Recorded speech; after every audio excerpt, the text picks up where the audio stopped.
В эфире программа «Актуальное интервью», в студии Юлия Великодная. Наша республика отмечает сегодня День государственности. 27 сентября 1990 года Якутия подтвердила свою приверженность федеративному устройству России. О том, чтобы поговорить о значении этого события для республики, ее жителей, о новом составе парламента исполнительной власти республики, мы пригласили в студию председателя Конституционного суда Якутии Александра Кимкимен. Александр Николаевич, здравствуйте. Добрый день. Что принесло Якутии обретение новой государственности в 1990 году? Безусловно, мы благодарны в свое время Советской России, поскольку в 1922 году, благодаря усилиям Максима Амосова, Платона Юнского, Исидора Барахова, Степана Аржакова и их соратников, была образована Якутская автономная Советская Социалистическая Республика. А в 90-м году Верховный Совет Республики 12-го созыва во главе с Михаилом Ефимовичем Николаевым приняла декларацию о государственном суверенитете. Данный документ стал основой для подписания федеративного договора, который, на мой взгляд, является основным скрепом сохранения Российской федеративной государственности, а также разработки и принятия новой Конституции Республики Саха-Якутия. Благодаря Конституции у нас сегодня наличествует триединство власти в лице парламента, главы республики и Конституционного суда. Я хотел бы отметить, что Верховный Совет 12-го созыва принял ряд очень важных законов, в том числе по вопросам собственности. В день заключения федеративного договора 31 марта 1992 года Якутия в единственном числе подписала соглашение с правительством Российской Федерации по экономическим вопросам, что стало основой для формирования полновесного бюджета республики. Вы были непосредственным участником исторических событий. Расскажите, как это было? Если говорить об этом, я хотел бы отметить, что с 3 января 1990 года я работал 4 года бок о бок с Михаилом Ефимовичем Николаевым, 2 года в качестве помощника председателя Верховного Совета и 2 года руководителем администрации президента республики. Безусловно, это были очень интересные, насыщенные годы. В воздухе витала абсолютно новая атмосфера, когда якутяне думали о своем будущем, именно развиваться в составе Российской Федерации. Народные депутаты были очень активны, мы принимали действительно законы, которые влияют на жизнь якутян. И с этой точки зрения я хотел бы отметить, что в то время вице-президентом был Вячеслав Анатольевич Туров, и он возглавлял правительство. Была очень интересная работа. Я был председателем экспертного совета правительства республики. Хотел бы отметить в 1993 году формирование первого созыва Государственного собрания Илтумен. Тогда она имела двухпалатную структуру.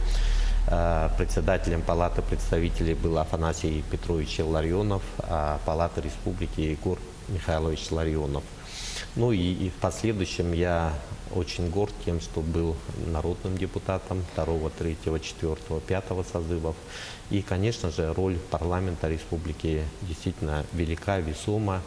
В этой связи я хотел бы отметить, что Михаил Ефимович Николаев, он основатель новой государственности.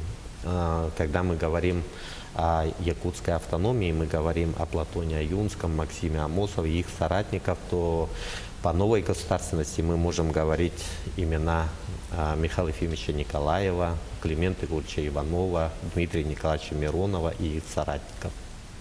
В этом году мы избрали президента России, а после выборов 9 сентября в республике сформированы новые органы государственной власти. В прошлом вы, как народный депутат, что бы хотели отметить по этому поводу? И, на ваш взгляд, какие задачи должны быть реализованы главой республики Айсеном Николаевым и новым составом парламента?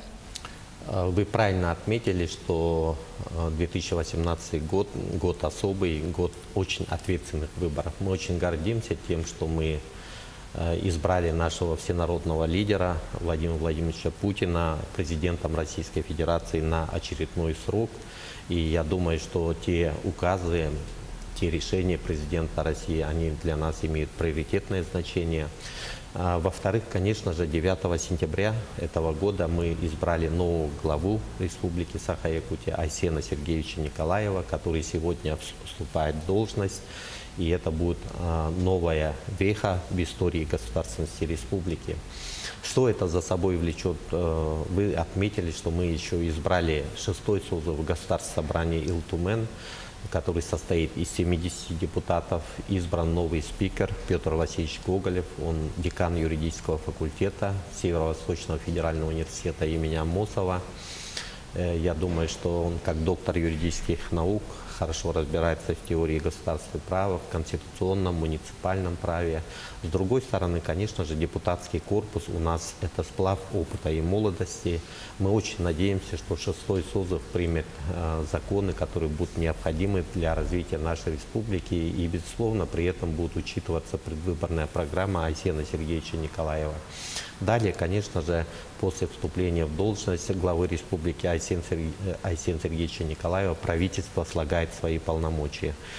И новый Илдархан будет вносить свое предложение по кандидатуре председателя, заместителей председателя правительства в адрес Государственного собрания Илтумен, который должен согласовать эти кандидатуры.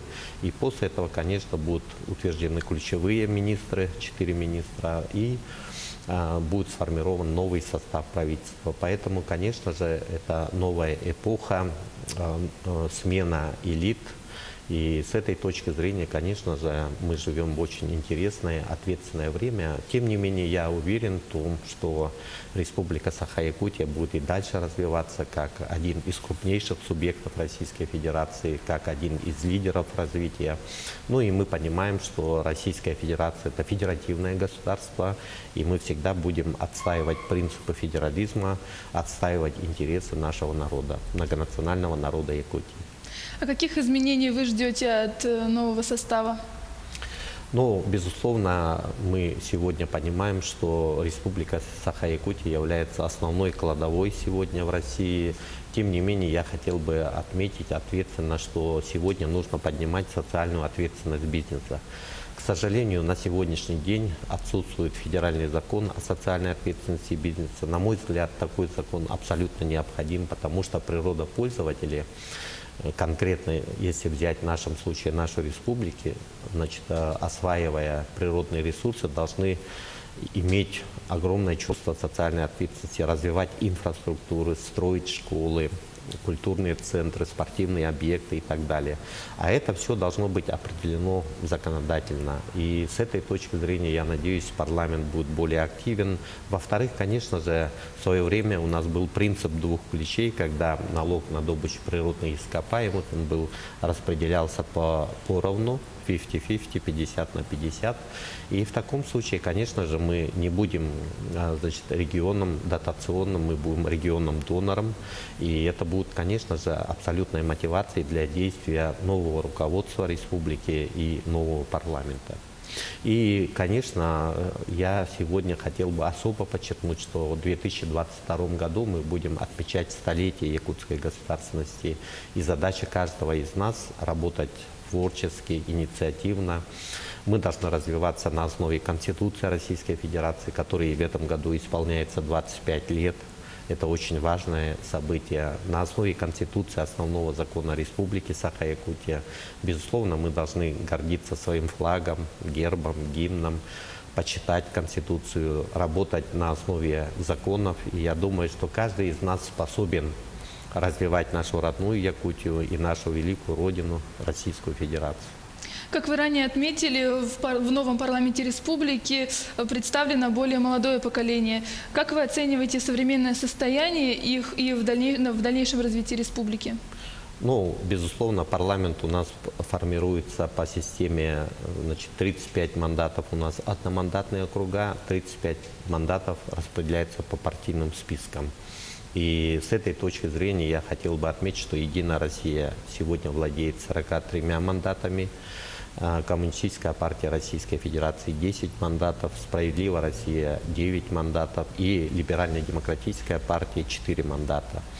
Поэтому, конечно же, те фракции, которые сформированы, будут развивать свои программы. С другой стороны, я хотел бы отметить, что парламент – это тот орган, который отвечает. Он не только законодательный, но и представительный и контрольный орган. С этой точки зрения я надеюсь, что те молодые парламентарии, которые попали в состав, они будут очень ответственны, будут входить в курс дела, тем более спикер молодой. И я думаю, что у нас есть сплав опыта и молодости. И с этой точки зрения надеюсь, что шестой созыв парламента выполнит свою историческую миссию, потому что парламент и новый глава, они избраны народом. Поэтому народ сделал свой выбор, и народ будет ждать действительно реализации тех предвыборных программ, с которыми они выступали. Александр Николаевич, что лично для вас значит День государственности республики и что вы пожелаете зрителям?